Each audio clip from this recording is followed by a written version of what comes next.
بازگشت پر آپ کا خیر مقدم ہے، اور آج ہم جس حوالے سے آپ سے بات کرنے کے لیے یہاں حاضر ہوئے ہیں وہ یہ ہے کہ معاشرے میں جو ادب کا کردار ہے وہ کیا ہے، اور آج جو ادب ہے وہ ایک ہم دیکھ رہے ہیں کہ پورے ایک دنیا میں ایک ڈکلائن آف لٹریچر یا ڈکلائن آف ہیومینٹیز جو ایک آپ کہہ لیجئے اس کے نتیجے میں یہاں تو ہم لوگ دیکھ رہے ہیں، ہندوستان میں تو ہم لوگوں کو سب دکھائی دے رہا ہے کہ کس طریقے سے لوگوں میں بے چینی ہے، ایک یہ ہے، لیکن آپ تو پوری دنیا میں آپ جاتے ہیں، جگہ جگہ پر آپ کا جانا آنا ہوتا ہے، آپ خاص طور پر آپ رہ بھی وہاں رہے ہیں، امریکہ میں رہ رہے ہیں، امریکن اس میں، تو وہاں جو اس سوسائٹی میں بھی کیا اسی طرح کا کچھ ماحول ہے، یا وہاں ابھی لٹریچر کا ایسا ڈکلائن نہیں ہے جیسا ہم یہاں دیکھ رہے ہیں؟ جناب راغب صاحب، بہت عمدہ سوال ہے۔ دیکھیے، ادب کا اور تہذیب کا یعنی چولی اور دامن کا ساتھ ہے۔ یوں سمجھیے کہ ایک تہذیب جو ایک زمان میں، ایک مکان میں افراد سے بنتی ہے، ادب اس مثلث میں مرکزیت کا حامل ہے۔ ہم نے یہ دیکھا ہے کہ وہ عرب معاشرہ ہو یا فارسی کا معاشرہ ہو یا خود بر صغیر کا معاشرہ ہو، اس میں تہذیب کی جو تربیت ہے اس میں ادب بہت پرومیننٹ ہے۔ ادب کرتا جو ہے وہ اخلاق کی نمود اور اخلاق سازی کرتا۔ ادب در حقیقت اخلاق سازی کا محور ہے۔ یہ سچ ہے کہ جو دھرم ہیں، جو دین ہیں، جو مذاہب ہیں، وہ بھی اخلاق سازی کرتے ہیں، لیکن وہ اخلاق سازی ایک گروہ، ایک قوم اور ایک طبقے کے لیے ہوتی ہے۔ لیکن ادب کی جو اخلاق سازی ہے وہ یونیورسل ہے، یعنی یہ وہ سکہ ہے، یہ وہ ہوا ہے جو سرحدوں کو نہیں شناتی۔ آپ دیکھتے ہیں مانسون کسی ملک کے سرحد میں محدود نہیں رہتا، موسم ہو یا فضا ہو یا ہوا ہو۔ ادب اسی طرح سے معاشروں کو پوری طریقے سے اخلاق معاشرے کو، تو ادب میں شاید ہی، کتاب ادب میں شاید ہی کوئی اخلاق کا درس ایسا ہو جس کو آپ یعنی نہ ہو۔ ہر درس اخلاق ادب میں موجود ہے۔ تو ادب اگرچہ کہ وہ نثری ادب ہو یا شعری ادب ہو یا خطابی ادب ہو، تو اس میں بر صغیر نے بہت ترقی کی۔ مخصوصاً ہمارا ادب عالیہ کہلایا، جس ادب میں میر تقی میر جیسا شاعر ہو، جس ادب میں انیس اور غالب اور محمد اقبال جیسے شاعر ہوں، تو وہ ادب عالیہ میں ہے۔ ٹی ایس ایلیٹ کہتا ہے کہ جس زبان کا ارتقاء ادب عالیہ تک پہنچ جائے وہ بڑی مشکل سے آپ کے جو ہے زوال پذیر ہوتا ہے۔ تو یہ ایک اچھی خوش آئند بات ہے ہمارے لیے کہ جب تک ہم میر تقی میر اور غالب اور اقبال اور انیس کو رکھتے رہیں گے، ہمارے ادب کی جو ہے ایک حفاظت ہے، اور ادب اخلاق سازی کرتا رہے گا۔ لیکن یہ ہے کہ حسن یوسف کنویں میں بند نہ رہے، بلکہ حسن یوسف بازار مصر میں نہیں بلکہ تمام دنیا کی بازاروں میں ارایہ کیا جائے، بھیجا جائے۔ اور جو آپ یہ کر رہے ہیں یہ بھی حسن اردو کو، حسن اردو ادب کو دنیا میں پھیلانے کا کام ہے، ٹھیک ہے؟ تو اخلاق سازی جو ہے ادب کا محور ہے۔ قومی یکجہتی ادب کا ہدف ہے، اور سب سے اہم چیز ہر ایک شخص کا احترام کرنا، شاید وہ شرق میں ہو یا غرب میں ہو، وہ کسی بھی مذہب سے تعلق رکھتا ہو، کیونکہ سب بندے ہیں اللہ کے۔ ادب یہی سکھاتا ہے۔ تو آپ دیکھیے ہمارے پاس لاکھوں سے اشعار موجود ہیں، ہزاروں سے لاکھوں کی تعداد میں ہمارے پاس کتابیں موجود ہیں. آپ کو شاید ہی کوئی شعر، شاید ہی کوئی نثری آپ کے جو ہے پیراگراف ملے جس میں نفرت ہو. محبت ہے، قومی یکجہتی ہے، درد ملت ہے. تو جہاں تک کہ اردو کا تعلق ہے، ہم جانتے ہیں کہ یہ شعر و ادب آپ کے دکن میں پیدا ہوا. تو اب اس اردو ادب کو دیکھیے، اس میں حیدرآباد کی آپ کے جو ہے آپ دیکھیں گے کہ حیدرآباد کی محبت ہے. اسی اردو ادب میں اخلاق کے لحاظ سے لکھنؤ کی نزاکت ہے.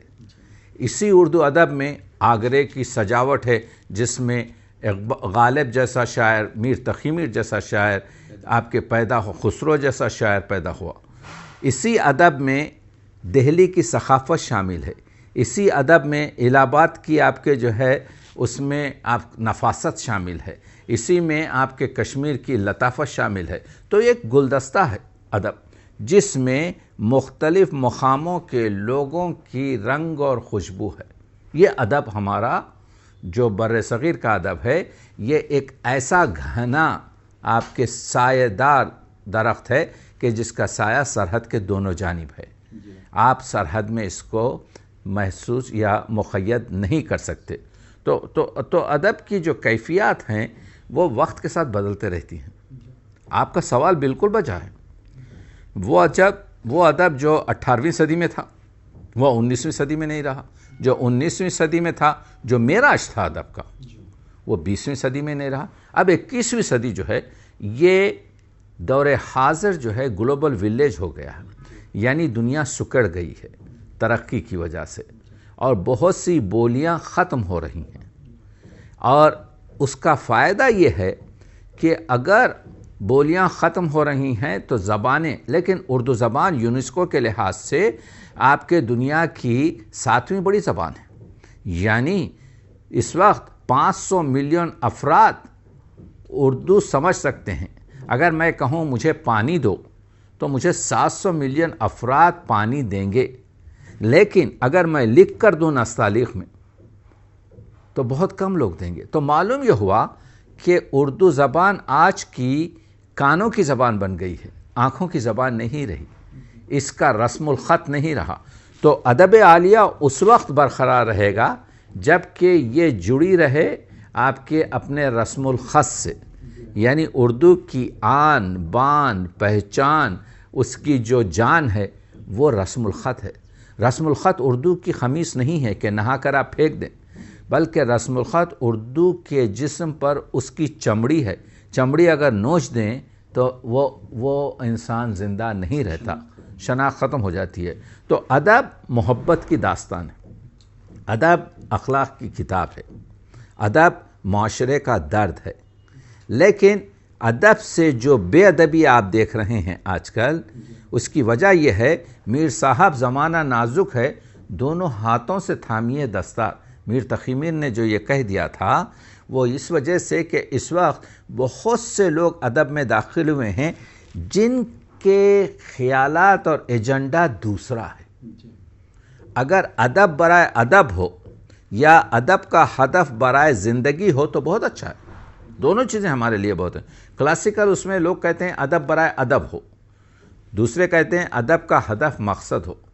علامہ اقبال کی جو پوری شاعری ہے وہ ادب برائے مقصدیت ہے. تو معلوم یہ ہوا کہ ادب کو نہ آپ مذہب سے جدا کر سکتے ہیں، ادب کو نہ آپ پوری طریقے سے مقصد سے جدا کر سکتے ہیں. تو آج کل جو مسائل ادب کو ہیں، تقریباً اردو ادب کو وہی مسائل ہیں جو دنیا کے دوسرے ادب کو ہیں، مخصوصاً بر صغیر کی زبانوں میں. تو ضرورت اس چیز کی ہے کہ ہم ادب کی خدمت کریں، اور ادب کی خدمت کو ایک رائیگاں چیز نہ تصور کریں. اور اس خدمت کے لیے ضروری ایسی چیزیں ہیں جیسے آپ کے تک و تنہا ایک لشکر کا کام کر رہے ہیں، آپ کے ہاتھوں کو توانا کیا جائے. آپ کو جو ہے یعنی آپ کو جو ہے ایک ٹیم کی ضرورت ہوتی ہے تاکہ آپ اس میسیج کو پہنچا سکیں. کیونکہ اگر ہم نے 21ویں صدی میں اردو ادب کو حفاظت نہیں کی. دیکھیے 1903 میں اردو ترقی بورڈ بنا اور آج متاسفانہ اردو تحفظ بورڈ کی ضرورت محسوس ہو رہی ہے، اور چند سال بعد مجھے نہیں معلوم کہ اردو اضطراری بورڈ کی ضرورت محسوس ہو. تو یہ ضروری ہے. کسی نے نہیں کہا ادب کے لوگوں کو کہ آپ اپنے بچوں کو بنیادی تعلیم نہ دیں. کسی نے نہیں کہا کہ آپ اپنی دکان پر آپ کے جو ہے اردو میں سائن بورڈ نہ لگائیں. کسی نے نہیں کہا کہ آپ Urdu T V, Urdu channel, Urdu YouTube, Urdu اخبارات نہ پڑھیں. کسی نے نہیں کہا کہ آپ اپنے شناختی کارڈ کو اردو میں نہ بنائیں. تو معلوم یہ ہوا کہ اردو کو روٹی اور روزگار سے جوڑنے کے خود مسائل ہم اردو دانوں نے آپ کے اپنے ہاتھ سے اپنے پر کلہاڑی ماری ہے. اچھا سر، اردو کے حوالے سے بات ہو رہی ہے. آپ دنیا کے مختلف ممالک میں جاتے ہیں، وہاں جا کر کے آپ اردو کی ترویج و اشاعت کے لیے کوششیں کرتے ہیں. مختلف جگہوں پر ہم اکثر دیکھتے رہتے ہیں یا خبروں میں ویسے پڑھتے رہتے ہیں کہ بھئی وہ آپ فلاں جگہ گئے فلاں جگہ گئے. یہ بتائیے کہ باہر جو دوسری زبانیں ہیں، اردو کی جو نئی بستیاں ہیں، ان میں کیا سرگرمیاں ہو رہی ہیں؟ چونکہ ہم کو بہت زیادہ چیزیں اس کے بارے میں معلوم نہیں ہو پاتی ہیں، اور یہ ہماری بدقسمتی ہے کہ ہم ان چیزوں سے ناآشنا ہوتے ہیں جو ہمارے لیے کی جا رہی ہیں، ہماری زبان کے لیے کی جا رہی ہیں، اور ہم اس سے ناآشنا ہیں. تو اس حوالے سے کچھ بتائیے. راغب صاحب، بہت عمدہ سوال آپ نے کیا. دیکھیے، اب اردو صرف بر صغیر اور شاہ جہاں آباد کی زبان نہیں رہی. یہ سچ ہے، یہ سچ ہے کہ اردو دکن میں پلی، لکھنؤ میں گھٹنیوں چلی، دہلی میں جوان ہوئی، اور پھر آپ کے شمالی ہند میں دلہن بنی، اور آج اس کے بچے پوری دنیا میں پھیلے ہوئے. تو آپ دیکھ رہے ہیں کہ ماشاءاللہ سے اب اردو کی 8 یا 9 نئی بستیاں. سب سے پرانی نئی بستی اردو کی انگلینڈ تھی، اور مجھے اچھا یاد ہے کہ رالف رسل نے کہا تھا 1960 میں یا 1955 میں کہ بھائی یہ اردو جو آپ دیکھ رہے ہیں نئی بستیوں میں، یہ 50 سال کی مہمان ہے، ختم ہو جائے گی. اس کی یہ پیشین گوئی غلط فہم ثابت ہوئی. اردو پنپ رہی ہے. اردو کی دوسری بڑی بستی اس وقت امریکہ ہے. اردو کی تیسری بڑی بستی اس وقت کینیڈا ہے. اردو کی چوتھی بڑی بستی آپ دیکھ رہے ہیں کہ اس وقت مڈل ایسٹ ہے. اردو کی 5ویں بڑی بستیوں میں مختلف یورپ کے ممالک ہیں. آسٹریلیا بھی 6ٹھی بستی بن رہی ہے. آپ ماریشس بھی دیکھ رہے ہیں، اس میں بھی اردو آپ کے جو ہے پنپ رہی ہے، بڑھ رہی ہے. تو آج کل 8 یا 9 ہمارے پاس اردو کی نئی بستیاں ہیں. تو بستی بستی ہے، آسانی سے نہیں بچتی. دیکھیے، یہاں پر اردو جاننا بر صغیر بھی لازم ہے. آپ کو رکشے والے کو کہنا پڑے گا میاں مجھے یہاں سے لال قلعہ لے جاؤ گے. لیکن ہمارے ملکوں میں یہ آپ کے ذوق اور شوق پر آپ کے جو ہے قائم ہے.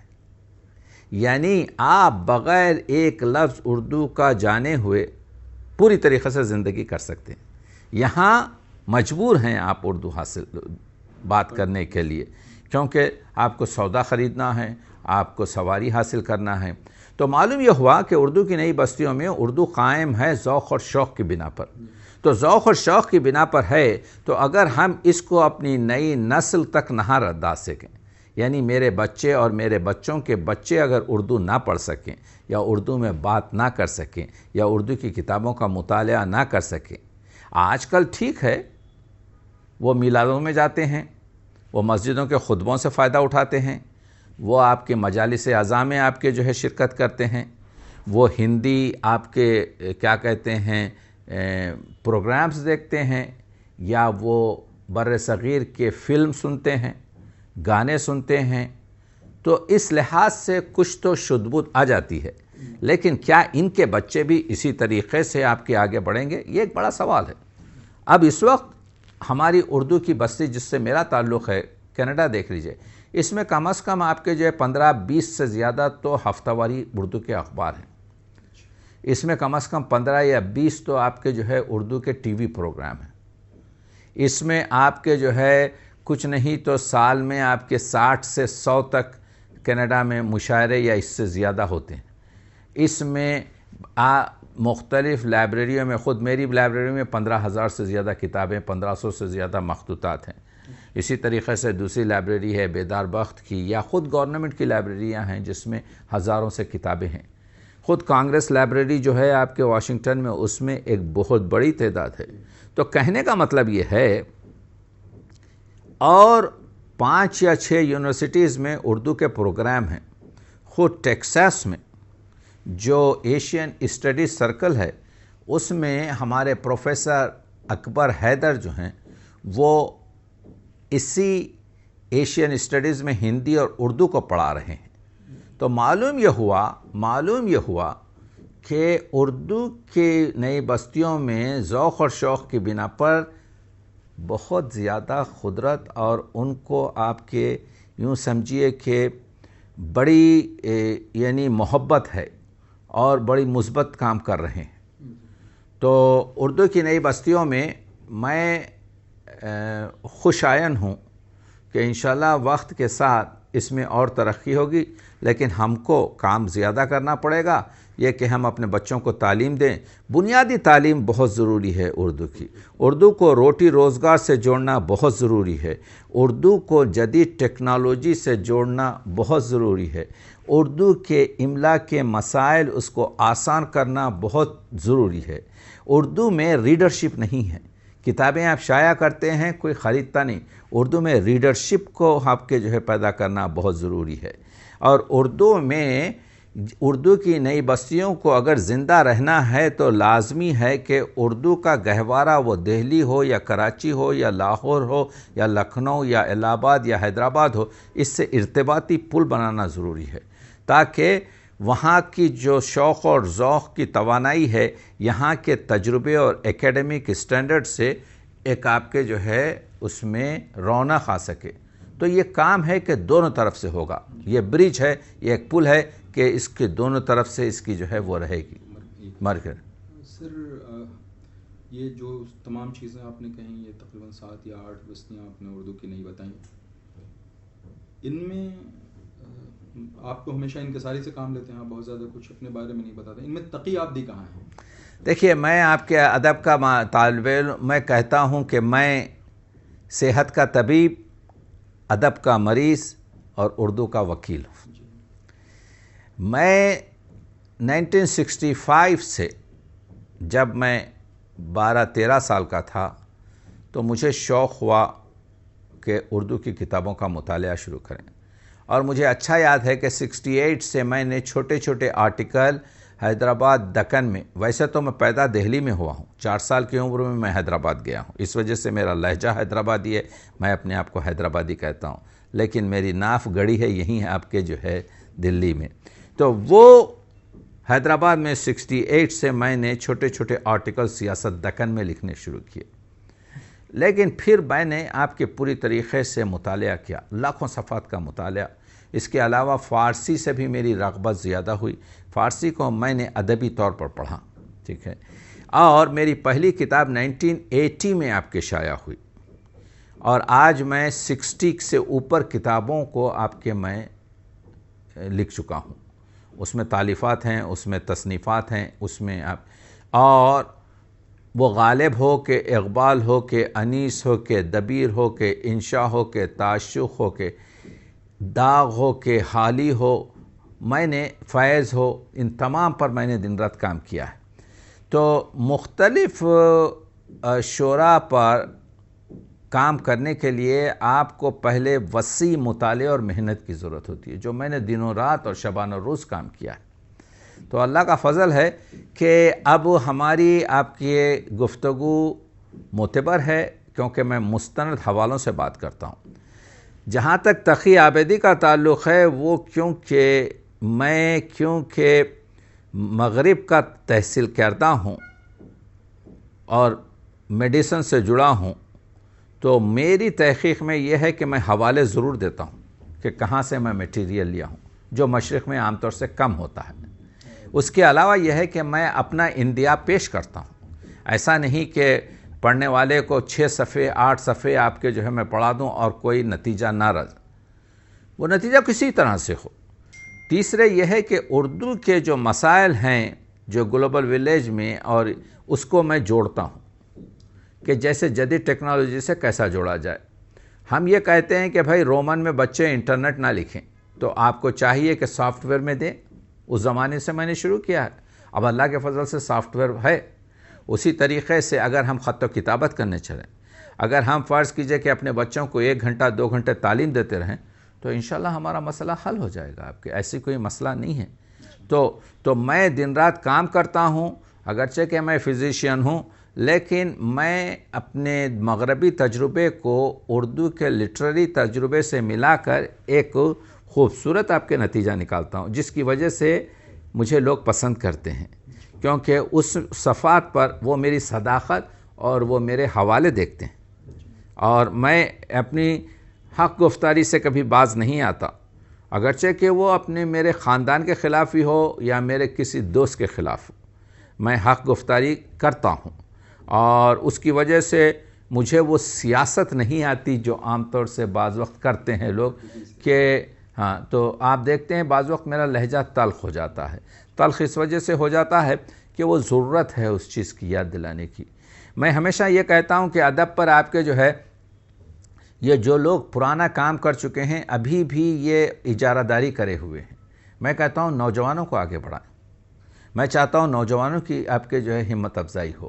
میں چاہتا ہوں کہ نوجوانوں کو جو ہمارا سرمایہ ہیں، دیکھیے ہمارے نوجوان وہ شعر لکھ رہے ہوں یا افسانے لکھ رہے ہوں یا اچھی نثر لکھ رہے ہوں یا کالم لکھ رہے ہوں، ان لوگوں کو زیادہ سپورٹ نہیں ہے.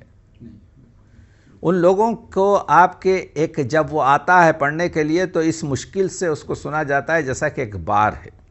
جب ایک شاعر میرا جوان آپ کے جو ہے شعر کہتا ہے تو سب لوگ آپ کے جو ہے یہاں تک کہ صاحب صدر سے لے کر ایک شاعر بھی اس کو آپ کے جو ہے وہ نہیں دیتا.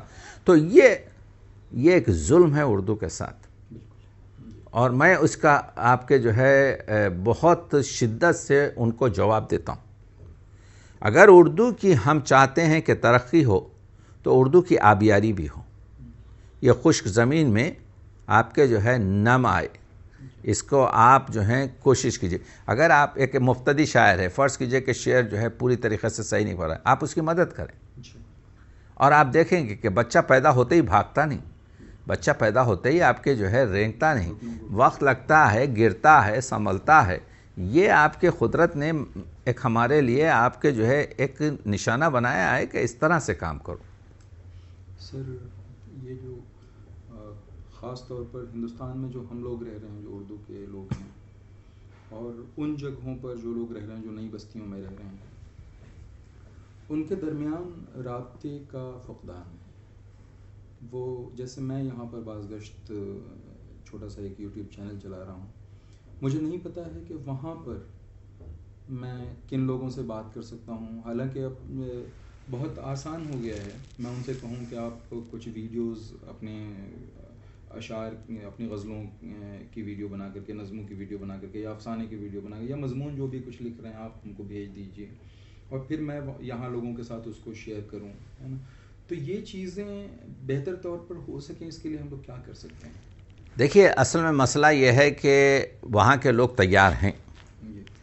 یہ ہے کہ آپ کو صحیح آدمی کا پتہ ملنا چاہیے، کیونکہ ہمارے ملکوں میں بھی افسوس کے ساتھ یہ کہنا پڑتا ہے کہ 10 نقلی پھول ہیں تو ایک اصلی پھول ہے. نقلی آپ کی مدد نہیں کر سکتے، کیونکہ ان کو خود آپ کے جو ہے اپنی نمائندگی اور وہ کیا جانے. تو اصلی شخص تک پہنچنے کے لیے وسائل کی ضرورت ہے، جو اور وسیلہ آپ کو مل سکتا ہے کوشش کرنے پر، اور انشاءاللہ مشکل تو ہے لیکن آپ کے جو ہے ناممکن نہیں ہے. اور ایک مرتبہ اگر آپ کو کوئی مل جائے، ویسے آج کل آپ یہ دیکھ سکتے ہیں کہ یوٹیوب پر بہت سی مسائل آ رہے ہیں، ان سے بھی آپ کچھ اخذ کر سکتے ہیں، کیونکہ آپ کے پاس وہ نظر ہے جو جوہری کی نظر ہوتی کہ کون کیا بات کر رہا ہے، کون کیا کہہ رہا ہے، آپ پرکھ سکتے ہیں. تو ان یوٹیوب سے بھی آپ کھوٹے اور کھرے میں آپ کے جو ہے فرق محسوس کر سکتے ہیں. تو میرے سے جو کچھ بھی ہو آپ کے جو ہے اس کے لیے میں وہ کروں گا. لیکن ایک بہت اچھا رجحان ہے کہ دنیا کے تمام حصوں میں آپ کے ویسے لوگ ہوں جو اس یہی نہیں بلکہ برصغیر کے ہر ایک ایسے ادارے کی جو چاہتا ہے کہ ادب فروغ کرے، اردو ادب ضروری ہے کہ حمایت کریں. اس میں ان کی بھی آپ کے زندگی ہے اور اردو کی بھی بقا اور ارتقاء ہے. جی بہت بہت شکریہ سر بازگشت کے ساتھ بات چیت کرنے کے لیے. انشاءاللہ تعالیٰ گفتگو کا یہ سلسلہ آگے بھی جاری رہے گا. بہت بہت ممنون ہوں. آپ نے آپ کے جو ہے بہت خوبصورت سوالات کیے اور انشاءاللہ آپ سے سلسلہ رابطہ جاری رہے گا. شکریہ.